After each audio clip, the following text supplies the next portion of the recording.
Meg was a quiet, introspective boy who had always felt things more deeply than others. From a young age, he was different not in a way that made him stand out, but in a way that made him observe.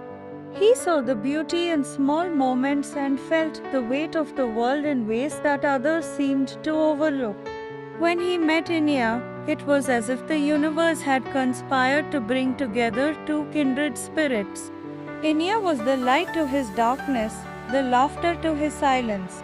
They were inseparable, sharing dreams and fears in whispers that felt like promises. Their world was a small town with winding roads and fields that stretched as far as the eye could see.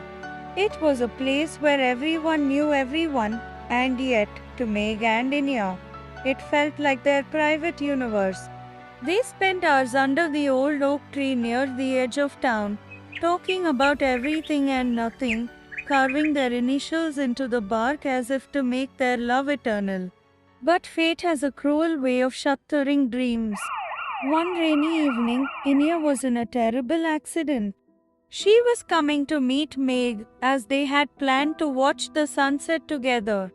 The wet roads and an inattentive driver combined to create a moment of chaos that left Inya lying lifeless on the cold asphalt.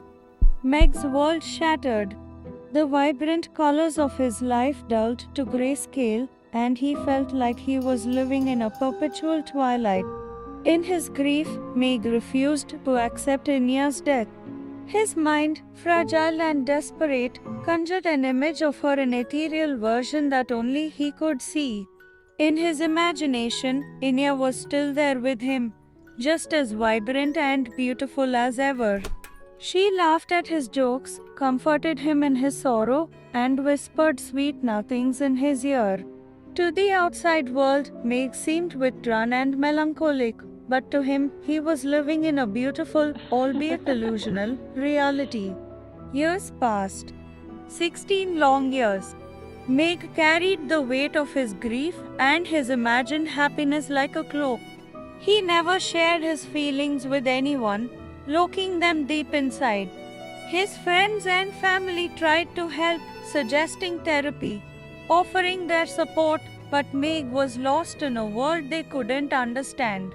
His love for Inya had become a prison, and he was both the inmate and the jailer. Despite his internal turmoil, Meg channeled his intense emotions into his work. He became a detective, driven by a need to make sense of the chaos in the world, perhaps hoping to find some semblance of order in his own life. His colleagues respected him for his sharp mind and relentless pursuit of justice, though they couldn't quite grasp the depths of his sorrow. Then, one fateful day, news reached Meg that tore through his carefully constructed reality like a storm. The real Inya, the one who had been in the accident all those years ago, had died in a horrifying incident. She had survived the initial accident but had been in a coma for all these years. Her parents had kept it a secret, hoping she would recover, but now she was truly gone. The news hit Meg like a tidal wave, destroying the fragile barriers he had built around his heart. The imagined Inya, the one he had lived with for so long, vanished in an instant, leaving him in a desolate reality. The memories that had once been his solace became knives, cutting through his soul with unbearable pain. Compelled to delve deeper, Meg took on the investigation of Inya's case, determined to uncover every detail of what had happened. He pored over old reports, interviewed witnesses, and revisited the scene of the accident countless times. Each piece of information was a double-edged sword, bringing him closer to the truth but also intensifying his grief. As he unraveled the threads of the case, Meg's mind began to fray. The line between reality and illusion blurred, and he found himself unable to differentiate between the two.